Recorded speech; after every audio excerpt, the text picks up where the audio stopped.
weather, we have a live look from the uptown skyline with our tower camera. You can tell this afternoon, this is actually looking pretty good compared to some of the haze that we've seen for a while now on that camera. And that has to do with a lot of the rain that we saw, well quite frankly, last night. It's making things look better, even though we had to deal with all this other stuff that came on. Yeah, we saw some real downpours. What are the chances we see a repeat of, you know, a couple hours from now again today? It's a small chance, but I mean, it just takes one. I mean, just one downpour, stronger thunderstorm setting up over those couple of select neighborhoods.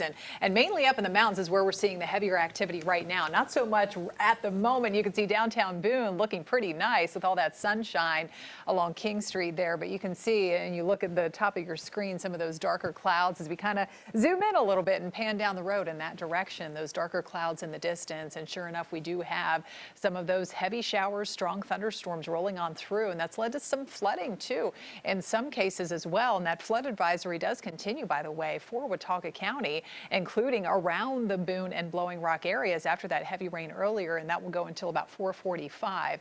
Now, the rain is trying to let up a little bit in intensity as it continues to really just kind of sit there over this part of Caldwell County. That's where we're looking now. Friends in Patterson, heading down the road into Lenore and out toward the Sawmills area, Kings Creek, seeing some of that lighter rain that's really, if anything, just drifting slowly to the east. But then watching more scattered strong storms drifting in from the southwest. And so heads up, folks, in Burke County, we already have a heavier shower working in there and up toward the Morganton area. So watching those moving away from Rutherford County. Elsewhere, we get closer to the Charlotte metro, mostly dry, just a little bit of spotty rain, couple of sprinkles over Clover, and a heavier shower northwest of York. That is it. We do, though, along with the sea breeze, have more storms developing off to the south, and some of these are drifting to the north. And so we'll see how much of that holds together, or we get some storm development, those storms just popping up on their own out of that, and with the daytime heating over the next few hours. Slow-moving storms scattered all around the region for yet another day today. So let's check it out on Futurecast. You can see through 6, 7 o'clock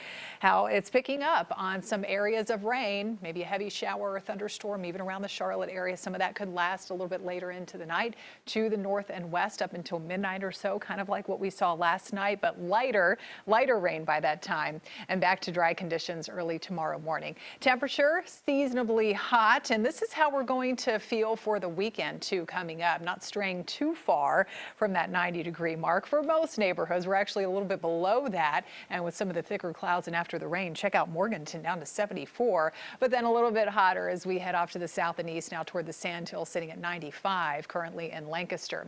So what to expect this weekend? Mainly afternoon and evening storm chances. So stay weather aware. Severe weather will be a possibility, along with any slow moving storms that could lead to some flooding issues. And as I said, seasonably hot.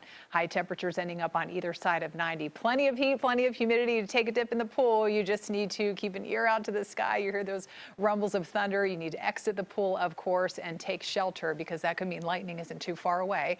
And you can see Futurecast shows more blossoming storms expected really anywhere from the mountains down through the Piedmont tomorrow afternoon and into the evening. All of that will fade away for the overnight. Sunday morning, you'll get some dry time in with the best chance of showers and storms on Sunday, actually more north and west and up there in the mountains. Keep that in mind too. Storm chances out there on the lake.